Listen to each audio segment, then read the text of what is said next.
Primeiro a Timóteo. Capítulo 1. Eu, Paulo, apóstolo de Cristo Jesus, por ordem de Deus, nosso Salvador, e de Cristo Jesus, nossa esperança.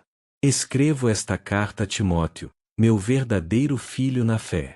Que Deus, o Pai, e Cristo Jesus, nosso Senhor, lhe dêem graça, misericórdia e paz.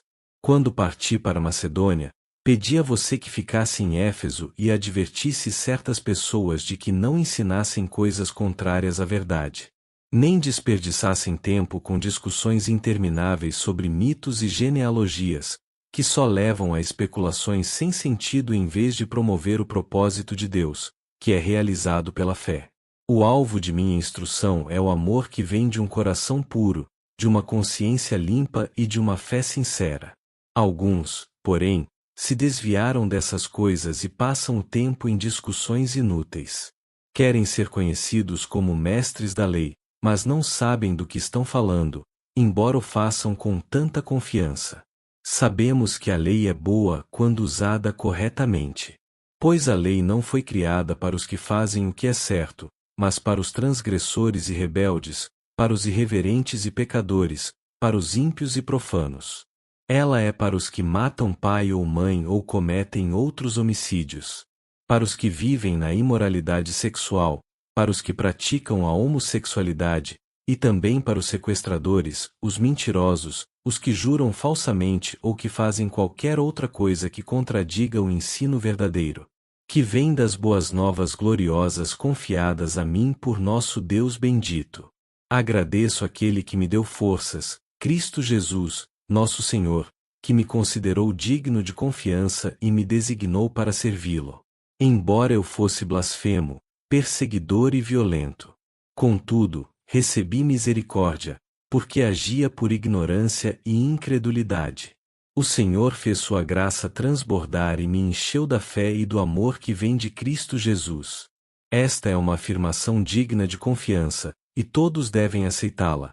Cristo Jesus veio ao mundo para salvar os pecadores, e eu sou o pior de todos.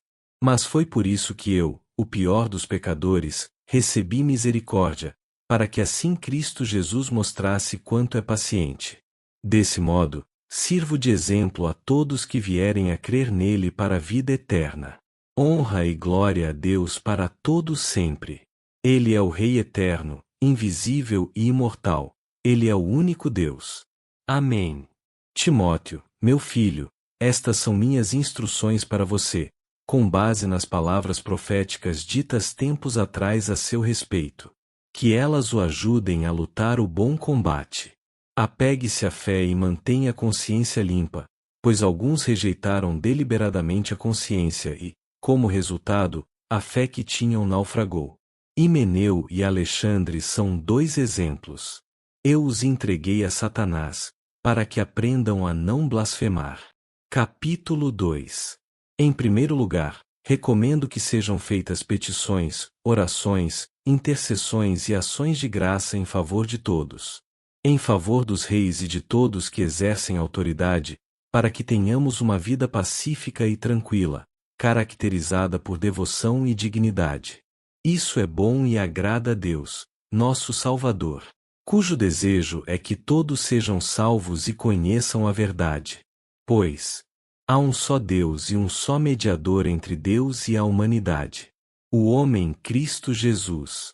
Ele deu sua vida para comprar a liberdade de todos. Essa é a mensagem que foi entregue ao mundo no momento oportuno. E eu fui escolhido como pregador e apóstolo para ensinar aos gentios essa mensagem a respeito da fé e da verdade. Não estou mentindo, digo a verdade. Quero, portanto, que em todo lugar de culto os homens orem com mãos santas levantadas, livres de ira e de controvérsias. Da mesma forma, quero que as mulheres tenham discrição em sua aparência. Que usem roupas decentes e apropriadas, sem chamar a atenção pela maneira como arrumam o cabelo ou por usarem ouro, pérolas ou roupas caras.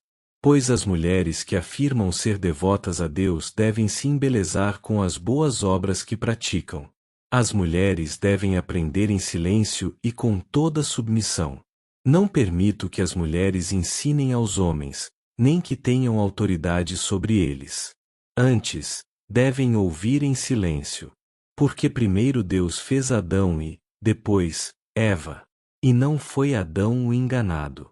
A mulher é que foi enganada, e o resultado foi o pecado. Mas as mulheres serão salvas dando-lhes filhos, desde que continuem a viver na fé, no amor e na santidade, com discrição. Capítulo 3. Esta é uma afirmação digna de confiança. Se alguém deseja ser bispo, deseja uma tarefa honrosa. Portanto, o bispo deve ter uma vida irrepreensível.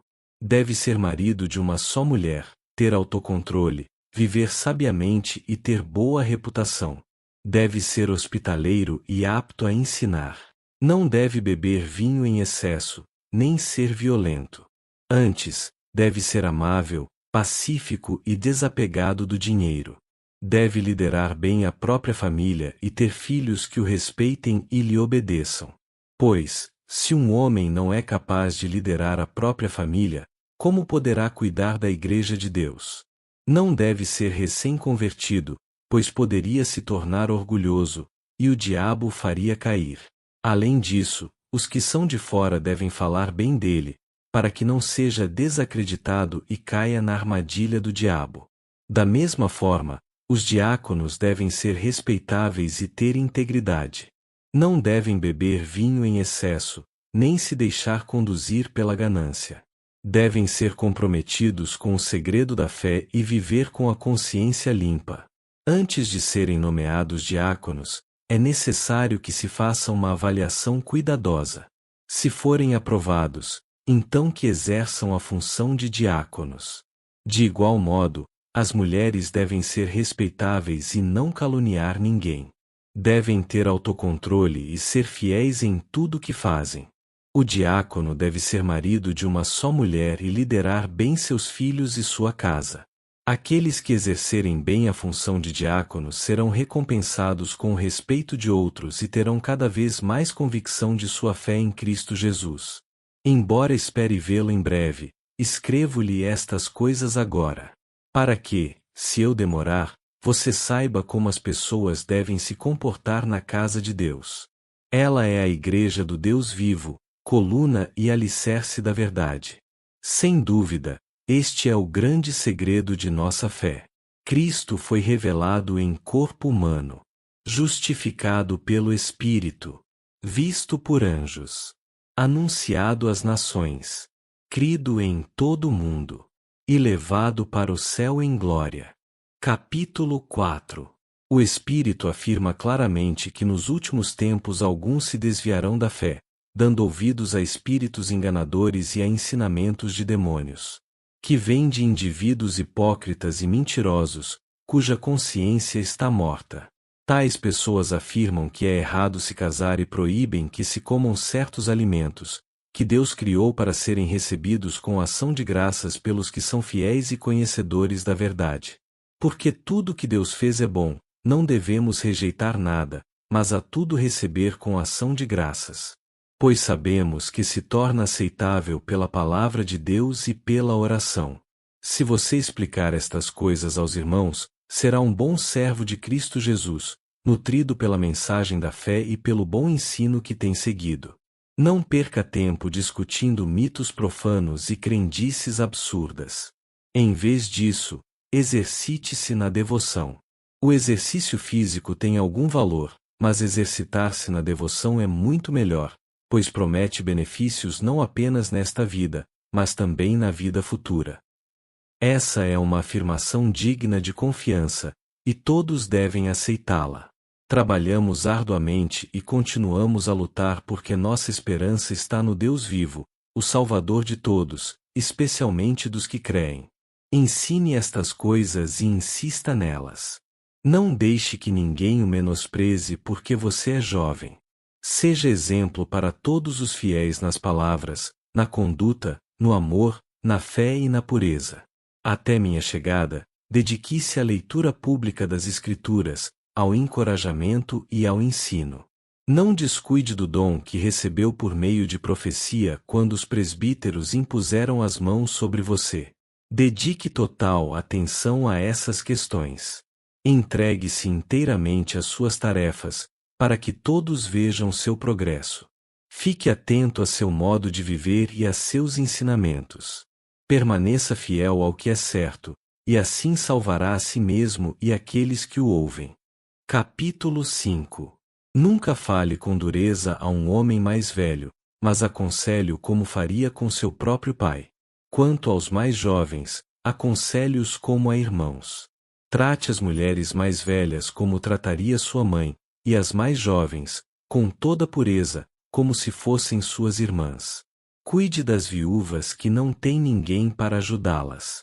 Mas, se elas tiverem filhos ou netos, a primeira responsabilidade deles é mostrar devoção no lar e retribuir aos pais o cuidado recebido. Isso é algo que agrada a Deus. A verdadeira viúva, uma mulher sozinha no mundo, põe sua esperança em Deus. Dia e noite, faz súplicas e orações. Mas a viúva que vive apenas para o prazer está morta, ainda que esteja viva. Dê essas instruções, para que ninguém fique sujeito a críticas. Aqueles que não cuidam dos seus, especialmente dos de sua própria família, negaram a fé e são piores que os descrentes. A viúva incluída na lista para receber sustento deve ter pelo menos 60 anos e ter sido esposa de um só marido. Deve ser respeitada pelo bem que praticou, como alguém que soube criar os filhos, foi hospitaleira, serviu o povo santo com humildade, ajudou os que estavam em dificuldade e sempre se dedicou a fazer o bem. As viúvas mais jovens não devem fazer parte dessa lista, pois, quando seus desejos físicos forem mais fortes que sua devoção a Cristo, desejarão se casar novamente. Assim se tornarão culpadas de quebrar o compromisso que fizeram. Além disso, aprenderão a se tornar ociosas e a andar de casa em casa, fazendo fofoca, intrometendo-se em assuntos alheios e falando do que não devem. Portanto, aconselho que essas viúvas mais jovens se casem de novo, tenham filhos e tomem conta do próprio lar. Então o inimigo não poderá dizer coisa alguma contra elas. Pois, de fato, algumas já se desviaram e agora seguem Satanás. Se alguma irmã na fé tem viúvas na família, deve tomar conta delas e não sobrecarregar a igreja, que assim poderá cuidar das viúvas que estiverem verdadeiramente sozinhas. Os presbíteros que fazem bem seu trabalho devem receber honra redobrada, especialmente os que se dedicam arduamente à pregação e ao ensino. Pois as Escrituras dizem, não amordaçem o boi para impedir que ele coma enquanto debulha os cereais, e também, aqueles que trabalham merecem seu salário. Não aceite acusação contra um presbítero sem que seja confirmada por 2 ou 3 testemunhas. Aqueles que pecarem devem ser repreendidos diante de todos, o que servirá de forte advertência para os demais. Ordeno solenemente, na presença de Deus, de Cristo Jesus e dos anjos eleitos que você obedeça a estas instruções sem tomar partido nem demonstrar favoritismo. Não se apresse em nomear um líder. Não participe dos pecados alheios. Mantenha-se puro. Não beba apenas água. Uma vez que você fica doente com frequência, tome um pouco de vinho por causa de seu estômago. Lembre-se de que os pecados de alguns são evidentes, e seu julgamento é inevitável. Há outros, porém, cujos pecados só serão revelados mais tarde. Da mesma forma, as boas obras de alguns são evidentes, e outras, feitas em segredo, um dia serão conhecidas. Capítulo 6. Os escravos devem ter todo o respeito por seus senhores, para não envergonharem o nome de Deus e seus ensinamentos. O fato de o Senhor ser irmão na fé não é desculpa para deixarem de respeitá-lo. Pelo contrário, devem trabalhar ainda mais arduamente, pois seus esforços beneficiam outros irmãos amados. Ensine estas coisas e incentive todos a obedecer-lhes. Talvez alguns nos contradigam, mas estes são os verdadeiros ensinamentos do Senhor Jesus Cristo, que conduzem a uma vida de devoção. Quem ensina algo diferente é arrogante e sem entendimento. Vive com o desejo doentio de discutir o significado das palavras e provoca contendas que resultam em inveja, divisão, difamação e suspeitas malignas. Pessoas assim sempre causam problemas. Têm a mente corrompida e deram as costas à verdade. Para elas, a vida de devoção é apenas uma forma de enriquecer. No entanto, a devoção acompanhada de contentamento é, em si mesma, grande riqueza. Afinal, não trouxemos nada conosco quando viemos ao mundo, e nada levaremos quando deixarmos. Portanto, se temos alimento e roupa, estejamos contentes. Mas aqueles que desejam enriquecer caem em tentações e armadilhas e em muitos desejos tolos e nocivos, que os levam à ruína e destruição. Pois o amor ao dinheiro é a raiz de todo o mal. E alguns, por tanto desejarem dinheiro, desviaram-se da fé e afligiram a si mesmos com muitos sofrimentos. Você, porém, que é um homem de Deus, fuja de todas essas coisas más. Busque a justiça, a devoção e também a fé, o amor, a perseverança e a mansidão. Lute o bom combate da fé. Apegue-se firmemente à vida eterna para a qual foi chamado e que tão bem você declarou na presença de muitas testemunhas. Diante de Deus, que a todos dá vida, e de Cristo Jesus, que deu bom testemunho perante Pôncio Pilatos, encarrego de obedecer a esta ordem sem vacilar. Assim, ninguém poderá acusá-lo de coisa alguma, desde agora até a volta de nosso Senhor Jesus Cristo. Pois, no devido tempo ele será revelado do céu pelo bendito e único Deus Todo-Poderoso, o Rei dos Reis e Senhor dos Senhores. Somente a ele pertence a imortalidade, e ele habita em luz tão resplandecente que nenhum ser humano pode se aproximar dele. Ninguém jamais o viu, nem pode ver. A ele sejam honra e poder para sempre. Amém. Ensine aos ricos deste mundo que não se orgulhem nem confiem em seu dinheiro, que é incerto. Sua confiança deve estar em Deus, que provê ricamente tudo de que necessitamos para nossa satisfação. Diga-lhes que usem seu dinheiro para fazer o bem. Devem ser ricos em boas obras e generosos com os necessitados, sempre prontos a repartir. Desse modo, acumularão tesouros para si como um alicerce firme para o futuro, a fim de experimentarem a verdadeira vida. Timóteo, guarde aquilo que Deus lhe confiou. Evite discussões profanas e tolas com aqueles que se opõem a você com suposto conhecimento. Alguns se desviaram da fé por seguirem essas tolices. Que a graça de Deus esteja com vocês.